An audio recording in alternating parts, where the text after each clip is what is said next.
UBPCL 2.0 channel में आपका स्वागत है। मैं जितेंद्र सर आज आपके लिए लेकर आया हूँ टेक्निकल का संपूर्ण सिलेबस और इसके विषय में इसके अंदर तक जानकारी कि आपको UBPCL railway, metro rail, loco pilot और NCL वगैरह जैसी बहुत सारी टेक्निकल की जो परीक्षाएं होती हैं, इसरो वगैरह की, NPCIL, ये सभी परीक्षाओं में जो टेक्निकल आता है ये किस क्षेत्र से सबसे ज़्यादा पूछा जाता है, इसी पर बेसिक कॉन्सेप्ट और चैप्टर और इसके अंदर हमको क्या क्या पढ़ना है इसका संपूर्ण डिटेल मैं आज लेकर के आया हूँ। और पिछले वीडियो में मैंने किस प्रकार से पढ़ाई करनी है, पढ़ाई के समय किन किन बातों पर विशेष ध्यान देना चाहिए और किन किन बातों पर ध्यान नहीं देना चाहिए, और स्टडी पीरियड में हमको क्या करना चाहिए, और जो क्वेश्चन होते हैं क्वेश्चन का टाइम मैनेजमेंट कैसा होता है या कैसे हमको टाइम मैनेज करना है कि हमारे क्वेश्चन छूटे भी ना, इस पर आधारित मैंने जो पिछला वीडियो था वो दिया है। यदि आपने अगर पिछला वीडियो हमारा नहीं देखा है तो डिस्क्रिप्शन में लिंक दिया गया है अथवा ऊपर आई बटन पर देखेंगे तो आई बटन पर भी उसका डिटेल रहेगा, तो आई बटन पर क्लिक करेंगे तो हमारा पिछला वीडियो आपको दिखाई देगा। तो बच्चों UPPCL में जो 150 क्वेश्चन होते हैं वो कहाँ कहाँ से ज़्यादा पूछे जाते हैं, इस विषय पर मैं आज विशेष चर्चा करने वाला हूँ। और इस विषय पर जो चर्चा करूँगा इसमें से कौन कौन से चैप्टर आपको सबसे ज़्यादा पढ़ने होते हैं और चैप्टर के अंदर क्या पढ़ना होता है। ज़्यादातर स्टूडेंट क्या करते हैं कि पढ़ाई तो करते हैं परंतु उनको ये नहीं पता होता है हमको पढ़ना क्या क्या और क्या क्या छोड़ना है।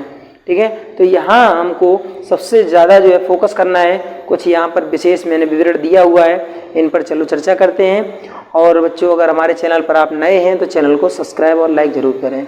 तो यहाँ देखते हैं, हाँ, और बेसिक कॉन्सेप्ट में आपको जो थ्योरी से जो रिलेशन होता है इसमें से 4 पार्ट में आपको पढ़ाई करनी है।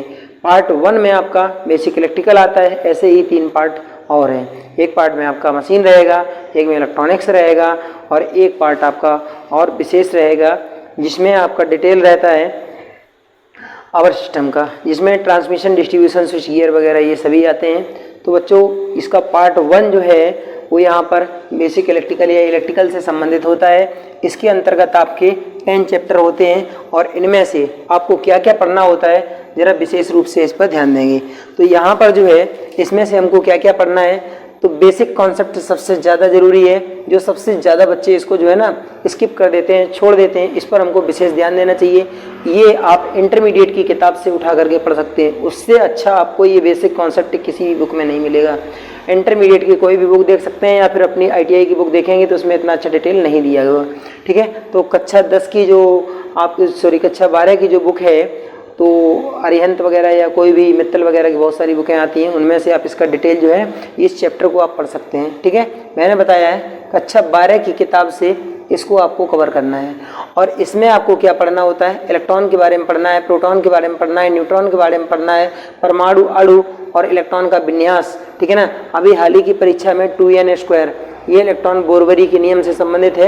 इलेक्ट्रॉन विन्यास, इसके आधार पर कक्षाओं में इलेक्ट्रॉनों का विवरण दिया जाता है। तो ये प्रश्न पूछा गया था कि इलेक्ट्रॉन का विन्यास हम किस सूत्र के आधार पर जो है ना हम देते हैं, तो ये प्रश्न आया था परीक्षा में। तो बच्चों और इसकी और जो खोजें हैं, खोजों से रिलेटेड और अन्य जो मात्रक हैं और बेसिक यूनिट्स हैं जो 7, उनमें से प्रश्न इसमें से पूछे जाते हैं। तो इस टॉपिक को आप कवर कर सकते हैं कक्षा 12 की बुक से, या फिर आप सतीश दहिया या अरिहंत की बुक, उसमें भी ठीक ठाक दिया है, थोड़ा सा उससे पढ़ सकते हैं, लेकिन इंटरमीडिएट की जितना अच्छा नहीं दिया गया है। इसके बाद चैप्टर नंबर 2 आता है, इसमें आपको DC परिपथ पढ़ना है। DC परिपथ के लिए कोई विशेष अलग से बुक नहीं लेनी है, आप सतीश दहिया पढ़ सकते हैं या फिर कुछ अन्य और भी बुकें हैं। ठीक है ना, सतीश दहिया पढ़ सकते हैं, अरिहंत का पढ़ सकते हैं, या फिर पॉलीटेक्निक की बुक मशीन की लेकर के उसमें से पढ़ सकते हैं। DC मशीन की बुक आती है, ठीक है ना, पार्ट 1 मशीन, पार्ट 1 के नाम से आती है DC मशीन की। ठीक है ना, उसको आप पढ़ सकते हैं। और इसमें आपको पढ़ना क्या क्या है, इसमें आपको पढ़ना होता है प्रतिरोध का श्रेणी, समांतर अथवा ठीक है ना मिश्रित संयोजन।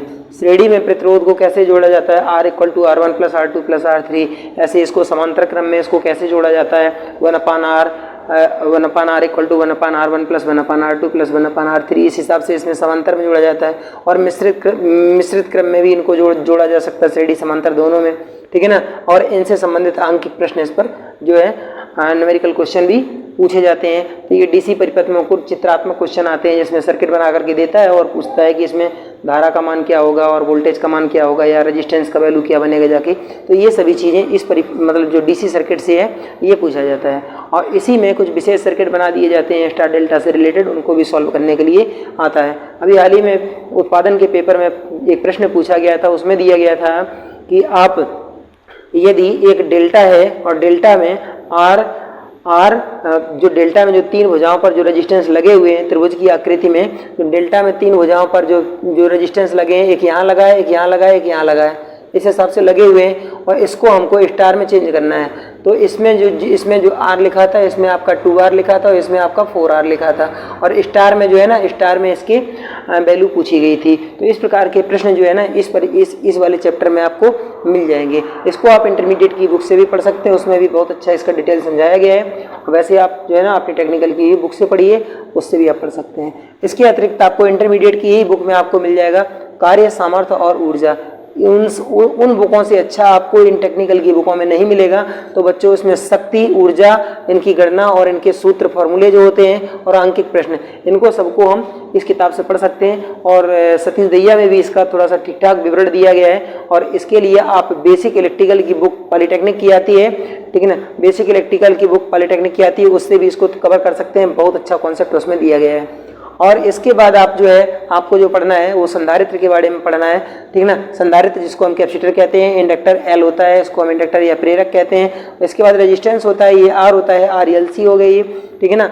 तो इनके बारे में पढ़ना है और इनके अंदर जब डिटेल के बारे में पढ़ना है तो यहाँ पर RTC, ठीक है ना, और प्रतिरोध ताप गुणांक अल्फा 0 होता है। इस अल्फा 0 के बारे में प्रश्न हमेशा पूछे जाते हैं। अल्फा 0 का मान पूछा जाता है, कभी R0 का मान पूछा जाता है, मतलब 0 टेम्परेचर पर जो है ना 0 डिग्री सेंटीग्रेड पर इसका अल्फा 0 का मान या रेजिस्टेंस का वैल्यू क्या होगा, ठीक है ना। इसके बाद इसकी प्रतिरोधकता जो है प्रतिरोधकता इसको निकालने के लिए यहाँ पर हमेशा इसका मात्रक वगैरह पूछा जाता है, ओम सेंटीमीटर होता है, ठीक है ना। इसके बाद इनके जो है ना संयोजन हम प्रतिरोध को और मतलब संधारित्र को, प्रेरक को और प्रतिरोध को हम किस प्रकार से संयोजित कर सकते हैं श्रेणी या समांतर में, उनका विवरण भी इसमें मिलेगा। ये आपको सबसे अच्छा आपको मिल सकता है। एक बेसिक इलेक्ट्रिकल की बुक होती है, ठीक है ना, पॉलिटेक्निक की जो बुक है, सार्थक की नहीं पढ़ना, सार्थक की बुक थोड़ी सी ठीक ठाक नहीं है। नवीन प्रकाशन की आप पढ़ना, नवीन प्रकाशन की बुक अच्छी आती है। नवीन प्रकाशन की बुक TE2 के लिए आप जो पॉलिटेक्निक की बुक आती है, पॉलिटेक्निक पार्ट 1 फर्स्ट के नाम से जो फर्स्ट ईयर में जो बुक चलती है वो बुक आपको लेना है बेसिक से, ठीक है ना। इसके बाद मैग्नेट के बारे में आपको सबसे अच्छा विवरण आपको इंटरमीडिएट में मिलेगा। और उस बुक जो मैं बता रहा हूँ नवीन प्रकाशन की, बेसिक इलेक्ट्रिकल के नाम से एक बुक आती है हिंदी लैंग्वेज में, उसको आप पढ़ सकते हैं। उसमें भी मैग्नेट के बारे में बहुत अच्छा दिया गया है, उससे आपका ये पूरा का पूरा मैग्नेट अच्छा तैयार हो जाएगा। तो बच्चों इसमें आपको क्या पढ़ना है, मैग्नेट का बेसिक पढ़ना है, मैग्नेट का जन्म कैसे हुआ, मैग्नेट कितने प्रकार की होती हैं, ठीक है ना।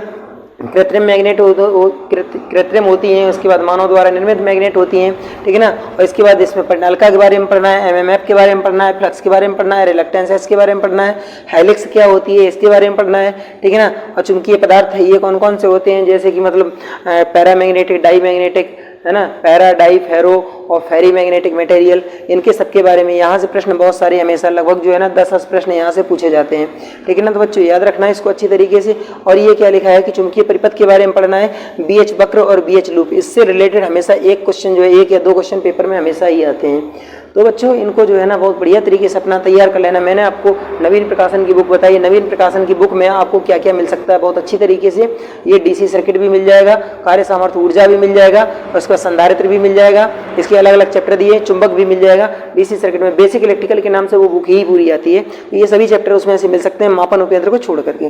तो इसमें जो है ना चुंबकीय प्रेरण, इसके बारे में भी उसका अलग से चैप्टर बनाया गया है, ये भी बहुत अच्छी तरीके से उसमें दिया गया है। चुंबकीय प्रेरण, इसमें आपको मैग्नेटिक इंडक्शन जो होता है, इसमें आपको क्या पढ़ना है, सेल्फ इंडक्शन पढ़ना है। सेल्फ इंडक्शन को हम L के द्वारा प्रदर्शित करते हैं, इसके फॉर्मूले वगैरह जैसे इसमें दिया जाता है, इसके फॉर्मूले जो L इक्वल टू होता है -N dφ/dt, इस प्रकार के प्रश्न इसमें रहते हैं। सेल्फ इंडक्शन के आधार पर ऑटो ट्रांसफार्मर बनाया जाता है। तो बच्चों इसके बाद जो है हमको प्रेरण जो पढ़ना है, म्यूचुअल इंडक्शन पढ़ना है, म्यूचुअल इंडक्शन और इससे रिलेटेड किन किन उपयंत्रों के द्वारा इन जो इंडक्शन होते हैं इनको मापा जा सकता है। म्यूचुअल इंडक्शन M बराबर होता है K अंडर रूट क्या होता है L1 L2 ये होता है, ठीक है ना, इसके द्वारा हम माप सकते हैं। और ये रूपांतरण अनुपात होता है K, ठीक है ना, या और ये जो होता है ना ये L1 L2 दो कुंडलियों का इंडक्टर होता है या प्रेरकत्व होता है। इसको जो है ना हम यहाँ से कवर कर सकते हैं। और इसके बाद आता है सेल, ये भी आपको नवीन प्रकाशन की जो मैं बुक में बता रहा हूँ उसी में एक ही बुक में ये सभी चैप्टर दिए गए हैं। सेल एवं बैटरी,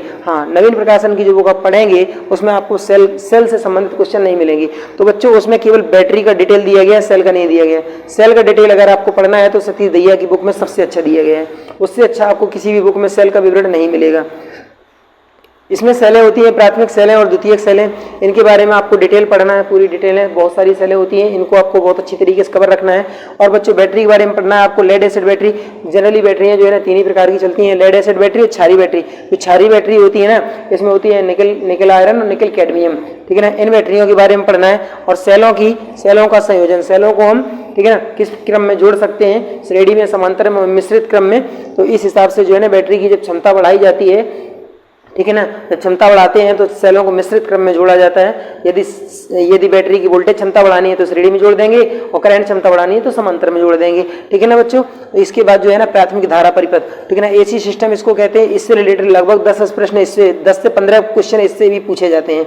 और ये भी चैप्टर आपको उसी बुक में जो मैं बता रहा हूँ आपको नवीन प्रकाशन की, उसी में ये भी इसका भी डिटेल बहुत अच्छा दिया गया है, ठीक है ना। तो इसमें आपको फ्रिक्वेंसी के बारे में पढ़ना है, तो फ्रिक्वेंसी कौन कौन सी, एक कौड़ी आवृत्ति के बारे में और एक जनरल फ्रिक्वेंसी के बारे में ये पढ़ना है। इसके बाद RLC, ठीक है ना, RL, RC और RLC, इनका सबका श्रेणी परिपथ पढ़ना है, ठीक है ना। और शुद्ध अवस्था में इनको तीनों को शुद्ध अवस्था में पढ़ना है और इनको जो है ना मिश्रित अवस्था में पढ़ना है, ठीक है ना। और इसके बाद जो है ना इनका समांतर परिपथ के बारे में भी इसी चैप्टर में आपको पढ़ना है। और इसी चैप्टर में होता है अनुनाद, इसके बारे में भी, रेजोनेंस के बारे में पढ़ना है। रेजोनेंस में बहुत सारी चीजें, श्रेणी और समांतर अनुनाद होता है, ठीक है ना। जैसे इसमें R = Z हो जाते हैं, VL = VC हो जाते हैं, ये सभी चीजें आपको इसमें पढ़ने हैं। और इसी में इंस्टेंटेनियस से संबंधित जो है ना वो प्रश्न बहुत ज्यादा पूछे जाते हैं। पेपर में हमेशा एक क्वेश्चन आता है, जैसे स्मॉल I = IM, ठीक है ना, IM sin ωt, या हम लिख सकते हैं IM sin थीटा।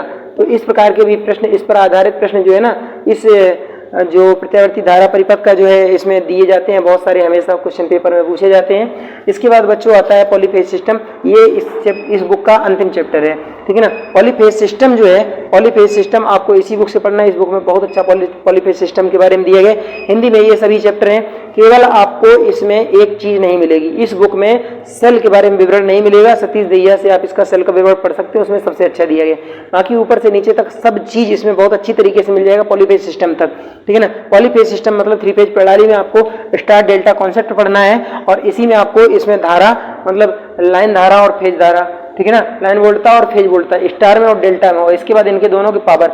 यहाँ से लगभग 3 से 4 प्रश्न इस चैप्टर से पूछे जाते हैं, तो बच्चों इसको बहुत अच्छी तरीके से तैयार करना है। इसके बाद इसकी वोल्टेज और इसमें शक्ति की गणना, पावर से हमेशा यहाँ पर क्वेश्चन पूछा जाता है, आप लोगों को पता होगा P = √3, ठीक है ना, VL और IL, ठीक है ना, और cos पाई, इस प्रकार के प्रश्न इसमें से हमेशा पूछे जाते हैं। वोल्टेज, करंट और star delta basic concept, star को डेल्टा में, जैसे मैं अभी यहाँ पर बता रहा था ऊपर, स्टार को डेल्टा में और डेल्टा को स्टार में कन्वर्ट करने के लिए हमको जो है ना वो हम क्या करना होता है। तो इसके बाद बच्चों यहाँ पर आपको जो अगला जो चैप्टर है वो सबसे ज्यादा गहराई से पढ़ना होता है मापन उपयंत्र। मापन उपयंत्र की आप नवीन प्रकाशन की एक बुक ले लीजिए, बुक अलग से ही आती है। इस बुक को आप पढ़ेंगे तो इस बुक से आप पॉलिटेक्निक की बुक आती है, ये फाइनल ईयर में चलती है पॉलिटेक्निक में, ठीक है ना, मापन उपयंत्र, इंस्ट्रूमेंट एंड मेजरमेंट के नाम से एक बुक आती है, ठीक है ना। उस पुस्तक को आप पढ़ेंगे तो उसमें से आपको प्रत्येक प्रश्न का जवाब मिल जाएगा। हिंदी में पूरी पुस्तक है और उसमें से बहुत बढ़िया तरीके से बेसिक नॉलेज उसमें समझाया गया है, ठीक है ना। तो मापन उपयंत्र के बारे में आपको डिजिटल, एनालॉग और हाइब्रिड, इन उपयंत्रों के बारे में, इनकी आंतरिक संरचना तथा इनके बलगुण के बारे में विस्तार पूर्वक आपको पढ़ना होता है। तो बच्चों ये सब चीजें जो है आपको पार्ट 1 में पढ़नी है। तो इतना सभी कॉन्सेप्ट आपको तैयार करने में कम से कम 2 महीने का टाइम लगेगा, ठीक है बच्चों। तो 2 महीने का कम से कम टाइम लगेगा। तो ये सभी चीजें, और मैं आपको एक बात बता दूं, हमारा 20 तारीख से ऑनलाइन, ठीक है ना, ऑनलाइन स्टडी चालू होने वाला है। आप लोग हमारे चैनल पर बने रहिए, हमारे चैनल को लाइक, सब्सक्राइब और शेयर करें बच्चों। अभी और है आगे, इसके बाद पार्ट 2 में हम लोगों को क्या पढ़ना होता है, पार्ट 2 के बारे में मैं विवरण बता रहा हूँ।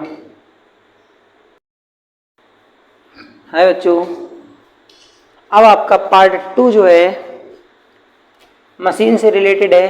पार्ट 1 में आपने बहुत सारी चीज़ें जानी और यहाँ जो इंस्ट्रूमेंट मेजरमेंट नीचे लिखा हुआ था, तो बच्चों मैं आपको बता दूं उसमें से एमीटर और वोल्टमीटर से रिलेटेड भी न्यूमेरिकल आंकिक प्रश्न पूछे जाते हैं और मेगर से संबंधित भी कुछ प्रश्न जो है वो पूछे जाते हैं, तो उनको विशेष रूप से आपको पढ़ना होगा।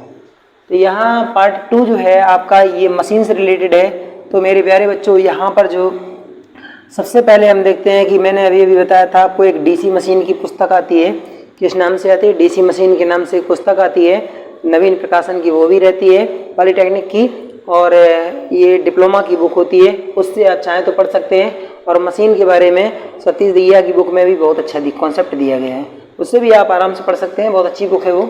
ठीक है, तो डीसी मशीन जो है, डीसी मशीन में आपको क्या पढ़ना है? डीसी जनरेटर पढ़ना है और डीसी मोटर के विषय में पढ़ना है। तो इसमें जो डीसी जनरेटर, जो डीसी मोटर जो दिया गया है, इसमें से हमको क्या क्या पढ़ना है? मतलब डीसी जनरेटर मोटर दोनों का श्रेणी मशीन पढ़ना है, दोनों का शंट मशीन पढ़ना है और दोनों का कंपाउंड मशीन पढ़ना है। और कंपाउंड के अंतर्गत दो होते हैं, शॉर्ट शंट कंपाउंड और लॉन्ग शंट कंपाउंड। इसमें दो होते हैं, एक होता है शॉर्ट शंट कंपाउंड और एक होता है लॉन्ग शंट कंपाउंड। ठीक है ना, इनका संपूर्ण चित्रात्मक विवरण, इसमें से बच्चों चित्र भी पूछे जाते हैं, कभी शंट मशीन का, तो कभी श्रेणी मशीन का, तो कभी कंपाउंड का। और कंपाउंड में ठीक है ना, कभी जो होता है शॉर्ट का, कभी लॉन्ग का, इनके। और इससे रिलेटेड बहुत सारे आंकिक प्रश्न, बहुत ज़्यादा शंट के सबसे ज़्यादा प्रश्न पूछे जाते हैं, तो इनसे रिलेटेड आपको पूरा डिटेल पढ़ना है। ठीक है, और इसमें इन मशीनों को प्रारंभ करने के लिए डीसी स्टार्टर होते हैं बच्चों, 3 प्रकार के डीसी स्टार्टर होते हैं, 2 पॉइंट, 3 पॉइंट और 4 पॉइंट। 2 पॉइंट स्टार्टर के द्वारा हम श्रेणी मशीन, 2 पॉइंट के द्वारा, 2 पॉइंट स्टार्टर के द्वारा श्रेणी मशीन चलाते हैं, ये 2 पॉइंट के द्वारा। 3 पॉइंट स्टार्टर के द्वारा स्पेशल रूप से शंट चलाते हैं, परंतु आवश्यकता पड़ने पर हम कंपाउंड भी चला सकते हैं। परंतु 4 पॉइंट का स्टार्टर जो होता है, 4 पॉइंट के स्टार्टर से हम शंट भी चला सकते हैं और स्पेशल रूप से कंपाउंड के लिए होती है।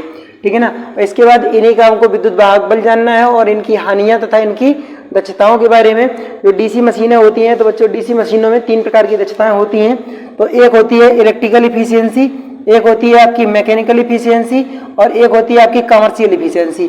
ठीक है ना, जिसको वाणिज्यिक दक्षता कहते हैं। इनमें से इन इफिशियंसी से रिलेटेड कोई ना कोई क्वेश्चन हमेशा पूछा जाता है। तो बच्चों यहाँ पर एक बार फिर से बताते हैं, ये इलेक्ट्रिकल इफिशियंसी मतलब वैद्युतिक दक्षता, इसको यांत्रिक दक्षता कहते हैं। मैकेनिकल इफिशियंसी और ये कमर्शियल होती है, जिसको हम वाणिज्यिक दक्षता कहते हैं। ठीक है, इन दक्षताओं के बारे में यहाँ पर प्रश्न पूछा जाता है परीक्षा में। ठीक है, इसके बाद आपका 3 फेज प्रेरण मोटर के बारे में आपको पढ़ना है। 3 फेज प्रेरण मोटर जो है, ये आपका एसी मशीन, इस मशीन सेकेंड या मशीन सेकंड के नाम से या एसी मशीन के नाम से पॉलीटेक्निक की फाइनल ईयर की ये बुक होती है। और ये वाली पुस्तक जो है डीसी मशीन की पुस्तक जो है, ये सेकंड ईयर में चलती है। ठीक है ना, और ये वाली जो पुस्तक है, ये आपकी 3rd ईयर या फाइनल ईयर में पुस्तक चलती है।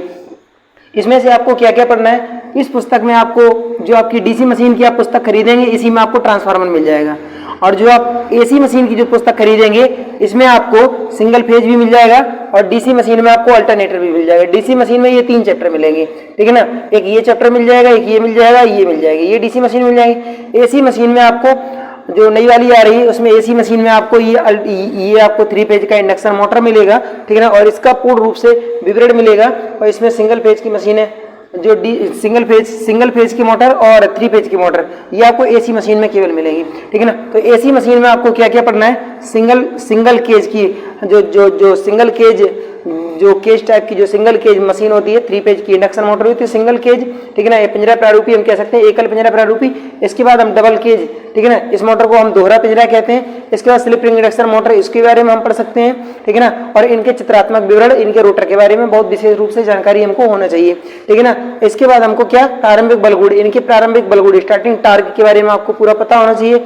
और इन मोटरों को किससे हमको एसी स्टार्टर, किन मशीनों के द्वारा, जो इन मशीनों को है किन स्टार्टर के द्वारा हम प्रारंभ करते हैं। जैसे DOL जो होता है ना, 5 HP तक की मशीनों को प्रारंभ कर सकता है। इसके बाद स्टार डेल्टा जो होता है ना, 5 HP से ये होता है 20 HP तक की मशीनों को प्रारंभ कर सकता है। और 20 HP से ऊपर की मशीनों को प्रारंभ करने के लिए जनरली जो है ना, हम ऑटो ट्रांसफार्मर स्टार्टर का उपयोग करते हैं। इसके बाद हमको रोटर रेजिस्टेंस स्टार्टर के लिए जो रोटर रेजिस्टेंस स्टार्टर होता है, इस स्टार्टर के द्वारा हम केवल स्लिप रिंग इंडक्शन मोटर को प्रारंभ कर सकते हैं। ठीक है ना, इस स्टार्टर के द्वारा हम सिंगल केज और डबल केज मोटर को स्टार्ट नहीं करते। और इनके आंकिक प्रश्न, इसमें बहुत सारे आपके जो फ्रिक्वेंसी से रिलेटेड है, गति से रिलेटेड है, एनएस जो निकलवाते हैं ना स्लिप रिंग, जो एनएस होते हैं मतलब सिंक्रोनस स्पीड जो होती है, इसके बाद होती है एनआर रोटर स्पीड होती है, इसके बाद बहुत सारे विवरण स्लिप निकलवाता है, ठीक है ना। तो ये सभी प्रश्न जो है इसमें से हमेशा लगभग इस चैप्टर में से लगभग 10 से 15 प्रश्न यहाँ से पूछे जाते हैं। तो बच्चों इसको जो है ना बहुत गहराई से पढ़ना है। और उसके बाद डीसी मशीन से भी ऐसे ही लगभग 10 से 15 क्वेश्चन हमेशा पूछे जाते हैं। कभी कभी इसके इन दोनों मशीनों से मिला करके लगभग जो है ना 40-45 क्वेश्चन पूछ लिए जाते हैं। इसके बाद ट्रांसफार्मर, इसमें से कभी क्वेश्चन बहुत ज्यादा आते हैं तो कभी कभी क्वेश्चन बहुत कम पूछे जाते हैं, ठीक है ना। तो ट्रांसफार्मर जो होता है मूलतः सिंगल फेज और 3 फेज का दोनों प्रकार का ट्रांसफार्मर होता है। इसमें से हमको जनरली जो है ना पावर ट्रांसफार्मर के बारे में पढ़ना होगा, ठीक है ना। इसके बाद ऑटो ट्रांसफार्मर के बारे में पढ़ना होगा। इसके बाद जो है ना इसके बाद इंस्ट्रूमेंट ट्रांसफार्मर के बारे में पढ़ना होगा। इंस्ट्रूमेंट ट्रांसफार्मर जो होते हैं जनरली सीटीपीटी होते हैं, ठीक है ना। करंट ट्रांसफार्मर और पोटेंशियल ट्रांसफार्मर। इसके बाद आदर्श ट्रांसफार्मर के बारे में पढ़ना है, इनका डिटेल पढ़ना है क्या होता है इसके डिटेल। इसके बाद स्पेशल कुछ ट्रांसफार्मर होते हैं, जैसे ईएसपी ट्रांसफार्मर एक होता है, ठीक है ना, ईएसपी ट्रांसफार्मर होता है। इसके बाद भट्टी ट्रांसफार्मर होते हैं और बहुत सारे वेल्डिंग ट्रांसफार्मर होते हैं, स्पेशल ट्रांसफार्मर है ये।